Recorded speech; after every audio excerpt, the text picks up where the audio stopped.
चाहे बाहरी कष्ट हो या भीतरी पीड़ा हो, कभी शिकवा शिकायत प्रेमी के मुख में नहीं होता। वो प्रेमी नहीं होते, वो देह प्रेमी होते हैं, भोग प्रेमी होते हैं, जो प्रभु से याचना करते हैं। प्रेमी प्रभु से याचना नहीं करते हैं।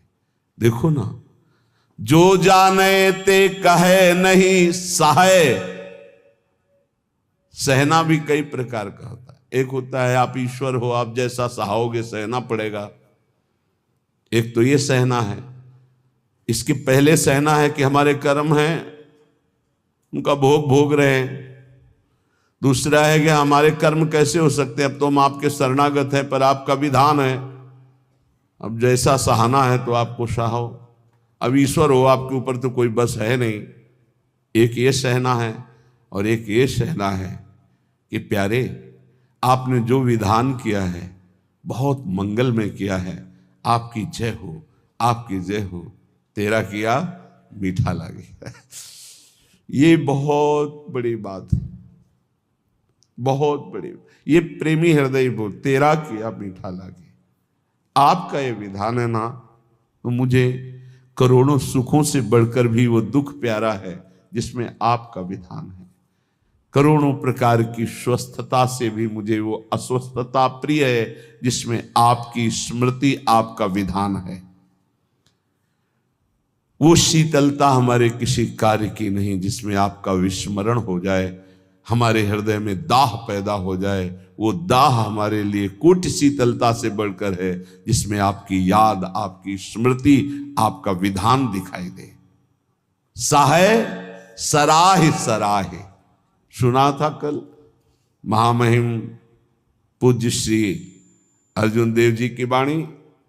वाह गुरु का किया बड़ा मधुर होता है, बड़ा मधुर लग रहा है, तेरा किया मीठा लागे। और कैसा भयानक कष्ट शरीर में, कैसी प्रताड़ना दी जा रही थी, वो बड़े प्रेम से मुस्कुराते हुए से सैर। ये है प्रेमी का हृदय, दूसरे की सामर्थ्य नहीं। ठाकुर हरिदास जी को 22 बाजारों में बाहरी शरीर को पीड़ा पहुंचाई जा रही, कोड़े मारकर हरि बोल के सिवा कुछ नहीं निकला। एक बार भी आह नहीं कहा। बलिहारी है इन महापुरुषों के चरणों में। प्रहलाद जी को भीषण यातना दी गई, एक बार भी शिकायत नहीं की हरि से। मीरा जी को कितनी यातना दी गई, विष पिलाया गया, एक बार भी गिरधर से कहीं शिकायत पद में नहीं मिलेगी, आपने मुझे बहुत कष्ट दिया, ऐसा कभी नहीं कहा। क्यों? सहाय सराह सराह, जय हो, आपकी जय हो प्यारे, आपके विधान की जय हो। आप बड़े मंगलमय हो, बड़े सुखदाता हो। ये दुख जो है महान सुख देने वाला है। जी तो ही ऐसी चाहिए सब ही की सहिले, घट घट में प्रभु रमि रहो उत्तर का को देहि।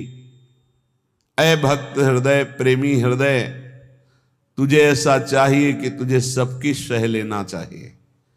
किसी को उत्तर मत दो। कोई तुम्हें गाली दे रहा है, निंदा कर रहा है, अपमान कर रहा है, चुपचाप सह जाओ। क्यों? घट घट में मेरा प्रभु रमा हुआ है, वही मुझे पुष्ट करने के लिए ये अपमान, ये निरादर, ये निंदा आदि की लीलाएं कर रहा है। शांत भाव से सह जाओ, आप महान बन जाओगे। महान वही हुआ जो सह गया, जो सह नहीं गया वही टूट गया, वही विषयी हो जाता है। जी तो ही ऐसी चाहिए सब ही की सहिले, घट घट में प्रभु रमि रहो उत्तर का को दे। कितना सहूं, कितना सहूं, कब तक सहूं? तो बोले एक बार तो मरना ही है ना, मृत्यु तो एक बार आएगी ना, मरने तक सह लो। देखो, तन छुट बेलो हद है सहिले मन धरि धीर। अरे धैर्यवान उपासक, बहुत से बहुत शरीर ही छूट जाएगा, वो तो एक बार छोड़ना ही है, दो बार तो नहीं छोड़ना, और वो अपने नियत समय पे छूटेगा। चुपचाप सह लो। जैसा लिखा है ऐसा महापुरुषों के जीवन में पाया गया। तन छुट बेलो हद है सहिले मन धरि धीर, क्यों इतनी ममता करे, कोटिन छाड़े शरीर। करोड़ों शरीर छोड़ चुके हो, एक बार प्रभु के लिए इस शरीर की ममता छोड़ दो। जैसा विधान हो चुपचाप उसे सहो, देखो उन्नति हो जाएगी, आपकी अध्यात्म उन्नति हो जाएगी। क्यों काहू को बावरो अपनो दुख बताए। गांठ बांध लो, अपनी पीड़ा अपने हृदय की हमारे हृदयेश्वर प्रभु जानते हैं। किसी से भी मत कहो, किसी और के कहने से वो खुद पीड़ा युक्त है, वो खुद प्रभु के आश्रित है, तुम भी प्रभु के आश्रित हो, क्यों किसी से कहते हो। बुरी सखी कितनी बढ़िया बात बता रहे। क्यों काहू को बावरे अपनो दुख सुनाए। अगर वो बहुत वैष्णव है, भक्त है, तो वह ही में दुख पावई तेरी पीर न जाए। तेरी पीड़ा तो नहीं मिट जाएगी ना, वो और दुखी हो जाएगा। अगर भक्त नहीं तो उपहास करेगा। रही मन मन की मन व्यथा, रखिए मन में गोए। ये सुनिठ लई हैं लोग सब, बांट न ली है कोई। इसलिए अंदर की बात अंदर ही रख के केवल प्रभु, केवल प्रभु। रे मूरख क्यों चतुर बने, अरुझत बारंबार। भलो भलो कई छाड़ी दे, बहुबातन व्यवहार। कभी कभी उपासक फंस जाता है कि हम दूसरे का कल्याण कर देंगे। अरे मूर्ख मत बन, बहुत प्रवीण है। अरे सब में प्रभु विराजमान है, चर्चा भी करनी है तो प्रभु के सुख के लिए, परमानंदमयी प्रभु के यश गान के लिए। स्वांता सुखाए तुलसी रघुनाथ गाथा, स्वांता सुखाए। हमें भगवान ने यश गाने का अवसर दिया है, हम दूसरे का कल्याण कर दें इतनी सामर्थ्य नहीं। कह रहे हैं रे मूर्ख, ए मूर्खता मत करना। क्यों चतुर बने अरुझत बारंबार। इतनी बार समझाया, इसको समझ में नहीं आता, ऐसा वैसा, ये बहुत दुष्ट है, नीच है।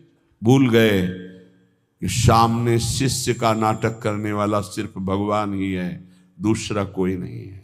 सबके अंतःकरण में घट घट व्यापी परमात्मा ही बैठा हुआ है। अय उपासक, भलो भलो कही छाड़ी दे, बहुबातन व्यवहार। ये चार लोग तुम्हें बहुत अच्छा कहें, ये व्यवहार में मत उतरो, व्यवहार छोड़ दो। हठ करी पक्ष न रोपिए, नहीं करिए उपदेश, सब सो नम नीचे रहो। ये बहुत बड़ी बात है। अपना कहीं भी किसी भी तरह का अभिमान जागृत न हो, सब सो नम नीचे रहो। छाणी बलपन लेस, कोई अपने अंदर बड़प्पन लेस मात्र भी नहीं। अगर कोई अपना पक्ष विजयी हो रहा है कि हम जीत गए इनसे ज्ञान, मौन हो जाओ। हर सब सो नम नीचे रहो, छाणी बड़प्पन लेस। सब ज्ञानी सब ही चतुर, उर प्रेरक हित चंद। काहे करे सो सब भली, तू न बोल मति मंद। अय उपासक, यदि भगवत प्रेम प्राप्त करना चाहता है तो ऐसा मान सब ज्ञानी सब चतुर हैं, सबको भगवान प्रेरित करते हैं। जो जैसे चल रहा है बढ़िया है, किसी की निंदा नहीं, किसी का अपमान नहीं, किसी का दोष दर्शन नहीं। तू बोल मत, किसी की निंदा मत कर, धैर्य पूर्वक केवल अपने भजन में रहे, फिर तेरे अंदर प्रेम प्रकाशित होगा। कठिन पीर है प्रेम की, बिरला जाने ताहि। और जे जाने ते कहे नहीं, सहे सराही सराही। प्रेम ये जानने में आने वाला विषय नहीं, इसीलिए कभी प्रेमी को अनुभव नहीं होता कि मैं प्रेमी हूं, मेरे में प्रेम बढ़ रहा है। अगर ऐसा अनुभव तो अहंकार बढ़ रहा है, प्रेम नहीं। कभी ज्ञानी को यह ज्ञान नहीं होता कि मैं परम ज्ञानी हूं, मैं पूर्ण बोधवान हूं, कभी नहीं होता। और मैं अज्ञानी हूं, मुझे बोध नहीं, ऐसा भी नहीं होता। ना वो ये बोल सकता है कि मुझे पूर्ण बोध हो चुका है, क्योंकि ये किसको बोध हो रहा है? अहंकार को। और यह भी नहीं कहा जा सकता कि मैं अधूरा हूं, ना अधूरा ना पूरा, वही सच्चा पूरा, वैदिक सिद्धांत की बात। ऐसे ही प्रेम में कभी पूर्णिमा नहीं होती। प्रेम सदा बढ़िबो करे प्रतिक्षण वर्धमानम, ज्यों शशि कला सुबेश, शशि माने चंद्रमा जैसे अपनी कलाओं से बढ़ता रहता है। पर या में पूनो नहीं ताते कबहू न शेष, इसमें कभी पूर्णिमा नहीं होती प्रेम में, ये बढ़ता ही चला जाता है। अब प्रेमी को ये अनुभव नहीं होता कि मेरे में प्रेम है। अगर अनुभव होता है तो अभी अहंकार शेष है, वो अत्यंत दैन्य रहता है, उसको अपने अंदर प्रेम की कमी दिखाई देती है, वो रोता है प्रेम के लिए। जब उपासक अपने आराध्य देव के निरंतर चिंतन में चित्त को डुबोता है, संसार से पूर्ण रूप से उदासीन हो जाता है, तब उसके अंदर की विशुद्ध प्रेम वृत्ति, ममतामयी वृत्ति अपने आराध्य देव में लगती, तभी ये दिव्यता अध्यात्म की उसमें जागृत होती है। श्रीपाद प्रबोधानंद जी महाराज कह रहे हैं, बहुत बढ़िया श्रीधाम वृंदावन की महिमा का ऐसा रसास्वादन करा रहे हैं कि जीव का परम कल्याण हो जाए। दविष्ठे यस्तिष्ठे दति कृति निष्ठा कुविषये सकृत वृंदाटव्यास तृणकमपि वंदेत सुकृति सतत प्राणस्योच्छृंखल निखिल शक्ति करुणया ध्रुवम देह शांति हरिपदमलभ्यंच लभते।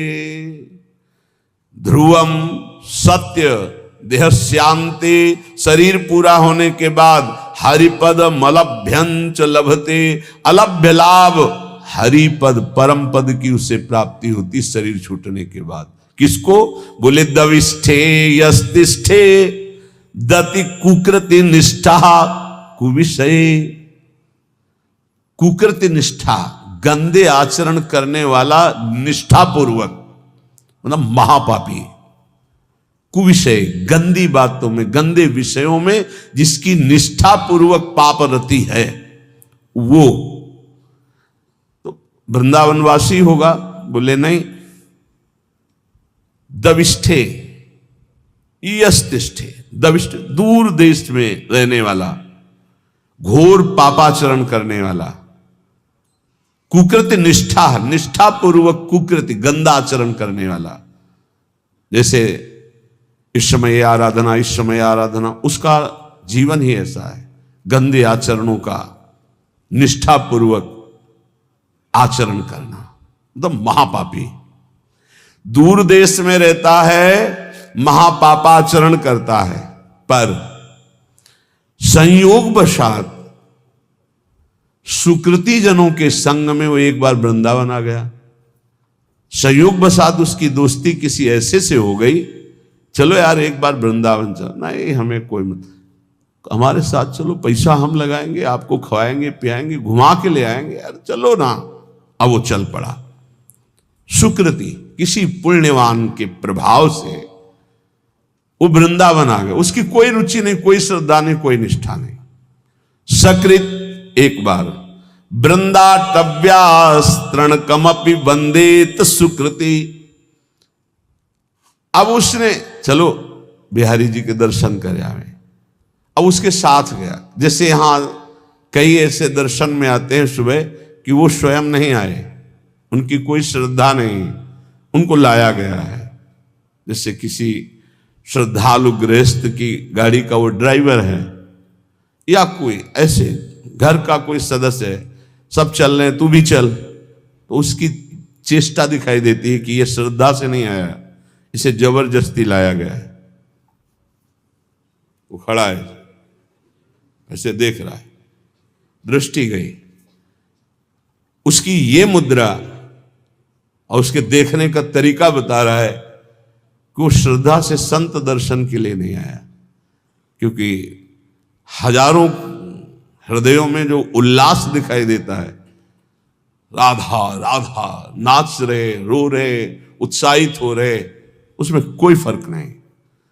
लेकिन उसका पुण्य उदय हो गया। पुण्य पुंज बिन मिलहि ना संता। क्या पुण्य उदय हुआ कि उसकी नौकरी लग गई ऐसे परिवार में जो भक्त है, वो ड्राइवर है, या उसका जन्म हुआ ऐसे परिवार में जो भक्त है पर वो बिल्कुल अभक्त है, उसको कोई न संत में श्रद्धा है न भगवान में श्रद्धा है, पर उसके कल्याण का योग बन गया। श्री धाम वृंदावन आया और यहां तो कह रहे वृंदातव्यास तृण कमपि, एक तृण तिनका, उसमें भी उसकी नमन क्रिया हो गई, प्रणाम कर लिया। तो उसने प्रणाम नहीं किया।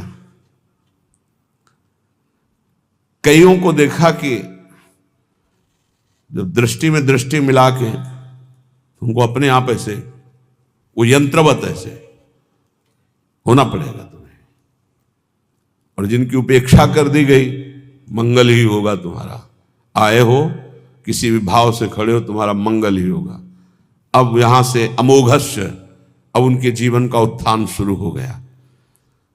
एक तृण की वंदना कर दे, एक तृण की वंदना, वृंदावन के एक तिनके को प्रणाम कर ले। इसलिए उद्धव जी ने कहा मुझे तृण बना दो, गुल्म लता औषधि बना दो। सकृत वृंदाटव्यास तृणकमपि वंदे सुकृति। एक बार वृंदावन आ गया, एक बार ऐसे ही प्रणाम कर लिया किसी लता को, संत को,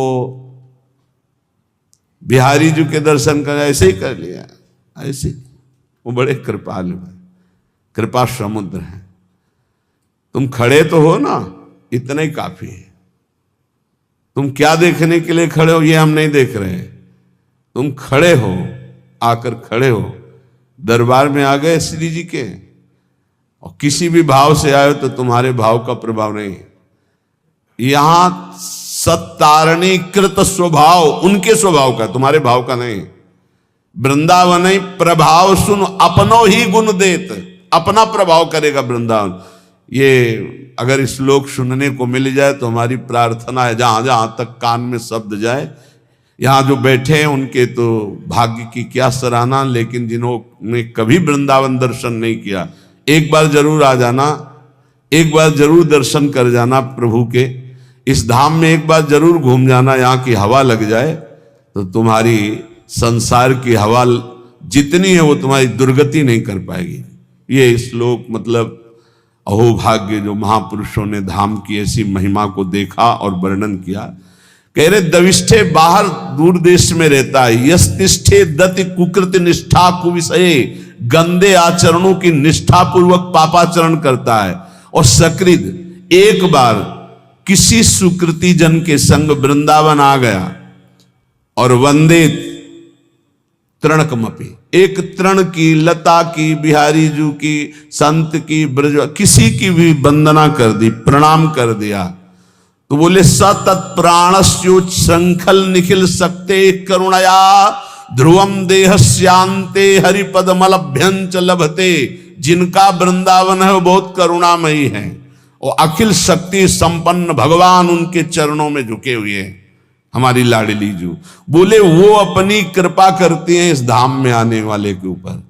तो तत्प्राणस्योच्छृंखल, जिस समय उसके प्राण निकलेंगे तो ध्रुवम, ध्रुव माने परम सत्य, देहस्यांते, देह छूटने के बाद हरिपद मलभ्यंच लभते, वो हरिपद को प्राप्त हो जाएगा, फिर आप वृंदावन वासी हो।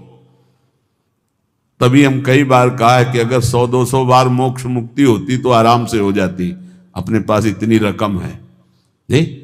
राधाना एक हरिपद कमल अभ्यंच लभते, अलभ्य लाभ उसे हरिपद की प्राप्ति हो जाएगी। घोर पापी यदि एक बार वृंदावन आ जाए, और हमें इस बात पर विश्वास करना चाहिए कि भगवान का नाम, भगवान के रूप, भगवान की लीला, भगवान का धाम ये बड़े महिमामय हैं। अजामिल जीवन भर पाप किया, अपने बेटे के बहाने उच्चारण किया नारायण, तो परम पद मिल गया ना। ये तो धाम है। यहाँ की रज एक बार लग गई, एक बार प्रणाम कर लिया और फिर वो चला गया। तो निष्ठा पूर्वक पाप करने वाला जब शरीर छोड़ेगा तो सातत प्राणस्यो श्रृंखल निखिल सकते, निखिल शक्तियों के स्वामी भगवान श्री हरि, जिनके अधीन जाके अधीन सदा ही सांवरो, वो करुणया, वो करुणा की मूर्ति लाडली जू कि एक बार वृंदा सखी ने देखा कि धाम की सीमा में प्रवेश हुआ, मेरी लाडली जू का एक कृपा पात्र हो गया। तो अब वो कहीं भी जाके जब शरीर छूटेगा तत्प्राणस्य श्रृंखल, तो करुणया श्री जी की करुणा से उसका शरीर जब अंत में होगा तो हरिपद मलभ्यंच लभते अलभ्य लाभ, उसे भगवत प्राप्ति हो जाएगी। कई बार कहा है आप लोगों से कि निश्चिंत रहो, आपका पास बन गया है, आपका पास बन चुका है। क्यों? बोले हमारे माई श्यामा जी को राजी हमारा पास है, हम वृंदावन प्राण वृंदावन सर, एक बार प्रणाम की बात कही, हमारा तो जीवन वृंदावन है। कुबेराणाम कोटिर हसति धन संपत्ति भी रहो। वृंदावन जब कृपा करके संपत्ति देता है तो कुबेर का उपहास करने वाली संपत्ति होती है वृंदावन वासी के पास। कुबेर के पास पांच भौतिक माइक संपत्ति है, लेकिन वृंदावन वासी को प्रिया प्रीतम की प्राप्ति होती, दंपति संपत्ति पाइए। बोले कुबेराणाम कोटिर हसति धन संपत्ति भी रहो। कुबेर एक नहीं, करोड़ करोड़ कुबेर ऐसे भी उपहास के योग्य हो जाते जो वृंदावन वासी को संपत्ति मिलती है। जैसे आप अपने मकान को अपना मानते हैं, संपत्ति को अपना मानते हैं, ऐसे पूरे निकुंज को सहचरी अपना मानती है।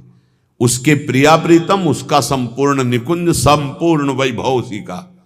ऐसा अनुभव नहीं होता कि इनके भी प्रिया प्रीतम है।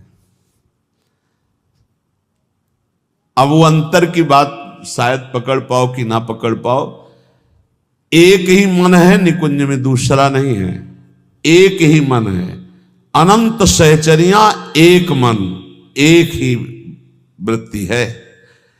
जैसे एक सहचरी पान की बीड़ी पवारे प्रिया प्रीतम को, तो हर सहचरी का मन उस समय पान की बीड़ी ही पवा रहा है। एक सहचरी आनंद मगन होकर प्रिया प्रीतम को गान सुना रही, तो हर सहचरियों का मन गान में, मतलब वहां दो मन नहीं है। अब वो अलग अलग मन वाले, अलग अलग बुद्धि वाले और पार्थिव क्षमता वाले कैसे आप अनुमान भी नहीं लगा सकते। संपूर्ण निकुंज मेरा, क्योंकि मेरी प्रिय सखी श्री किशोरी जो है, मेरी सखी है, मेरी स्वामिनी है, मेरी किशोरी जो है। तो कुबेराणाम कोटिर हसति धन संपत्ति भी रहो। जो दिव्य वृंदावन की, एक बार अकबर सम्राट श्री स्वामी हरिदास जी के दर्शन पाए, उसने सोचा कि कुछ ऐसी सेवा करनी चाहिए जिससे स्वामी जी प्रसन्न हो जाए। स्वामी जी से कहा, स्वामी जी कुछ आज्ञा कीजिए सेवा करने की, प्रबल हमारे अंदर इच्छा है, आप आदेश कीजिए। कहा नहीं, तुम्हारी सेवा की कोई आवश्यकता नहीं। स्वामी जी प्रार्थना है, कोई सेवा तो बता दी। तुमका तुम सेवा करने लायक ही नहीं हो। तो उसने कहा ऐसा क्यों? बोले तुम्हारे पास संपत्ति ही नहीं कि सेवा कर सको। तो तानसेन की तरफ देखा कि बता दो कि सम्राट हैं, बादशाह हूं। स्वामी जी का मुझे पता है, लेकिन तुम्हारे पास संपत्ति नहीं है। उनका आप आदेश तक कीजिए।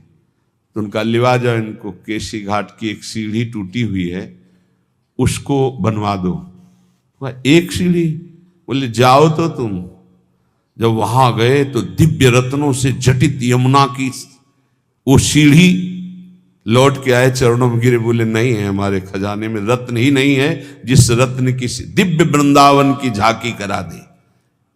इसीलिए जो भक्त नामावली गान करते हैं तो भगवत रसिक जी ने इसीलिए उसको कि उसको सौभाग्य मिल गया स्वामी जी की कृपा से।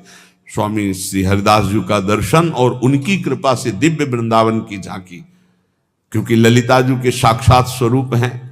कांप गया और लौट के आया कि स्वामी जी परम सत्य बात है, मैं सीढ़ी का कोना भी नहीं बना सकता, क्योंकि जिन रत्नों से सीढ़ी बनी हुई है वो रत्न ही नहीं हमारे पास। तो क्या कह रहे, कुबेराणाम कोटिर हसति धन संपत्ति भी रहो। जो वृंदावन वासी श्यामा श्याम के उपासी को वैभव मिलता है, करोड़ों कुबेरों का उपहास करने वाला वैभव होता है, अर्थात करोड़ों कुबेर भी उसकी समानता नहीं कर सकते। तिरस्कुर्या द्वर्या नपि सुरगुरुन बुद्धि विभवई। जो वृंदावन उपासी है उसको ऐसी बुद्धि प्राप्त होती कि बृहस्पति जी का उपहास हो जाए। बृहस्पति जी की भी क्षमता नहीं। जो वृंदावन वासी की बुद्धि में प्रवीणता आती, क्या प्रवीणता आती, बृहस्पति जी देवगुरु हैं, लेकिन वो वहां से ये नहीं देख सकते कि प्रिया प्रीतम के मन में क्या चल रहा है। और वृंदावन वासी राधा उपासी मन मन की रुचि जानी नेह विधि अनुसरे। प्रिया प्रीतम के मन में क्या चल रहा है ये जानकर प्रिया प्रीतम की प्रेम पूर्वक सेवा करते हैं। मन मन की रुचि जानी, प्रिया प्रीतम के मन की रुचि जानकर, ये बृहस्पति जी में सामर्थ्य नहीं। प्रिया प्रीतम को कैसे सुख पहुंचाना है ये बृहस्पति जी की बुद्धि। संपूर्ण बृहस्पति जी का ज्ञान उद्धव जी को प्राप्त है। बृहस्पति जी गुरु हैं उद्धव जी के, लेकिन उद्धव जी जब वृंदावन में आए तो अपने को ज्ञानहीन पाया। गोपियों के समक्ष और चरणों में लौट गए, बोले अभी तक मुझे इसका परिचय ही नहीं था। तो जिसे बृहस्पति जी को भी परिचय नहीं है वो है वृंदावन प्रेम रस। यहां कह रहे श्रीपाद की जो वृंदावन के राधा चरणारविंद की उपासना करता है उसकी बुद्धि में जो बात आती है वो बृहस्पति जी की भी बुद्धि में नहीं। तिरस्कुर्या द्वर्या नपि सुरगुरुन बुद्धि विभवई। सुरगुरु बृहस्पति जी की बुद्धि का भी तिरस्कार करने वाला ज्ञान, अद्भुत प्रेम वृंदावन उपासक को प्राप्त होता है। अशोच्य स्त्री पुत्रादिभिर्षम ईड्यो हरिरसात् छुको प्रहलाद्यरति कृदि वृंदावन वने। श्री सुखदेव जी प्रहलाद आदि जिन प्रभु की रति को प्राप्त हुए, आश्चर्य की बात है, बड़े सोच की बात है कि लोग स्त्री पुत्र आदि में आसक्त होकर ऐसे मानव देह को भगवान की भक्ति प्रेम रस में ना डुबो करके व्यर्थ में नष्ट कर देते हैं। श्रीपाद का कहना है कि जहां ऐसा वैभव मिलता है, जहां ऐसी बुद्धि मिलती है, जहां का ये प्रभाव है कि एक बार आ जाए प्रणाम कर ले इस भूमि को, तो उसको अंतिम समय परम कल्याण की प्राप्ति होती है। तो अपने परिवार के राग में फंसकर, मोह में फंसकर पापाचरण करते हुए जो जीवन व्यतीत करते हो, तो ये व्यर्थ जीवन है। इसको सार्थक करने के लिए निरंतर नाम जपने का अभ्यास करो। कभी कभी वृंदावन आकर दर्शन कर जाओ। जो कर्म करते हो पापाचरण उसमें ना हो, वो कर्म भगवान को अर्पित करो। इसी जन्म में भगवत प्राप्ति हो जाएगी।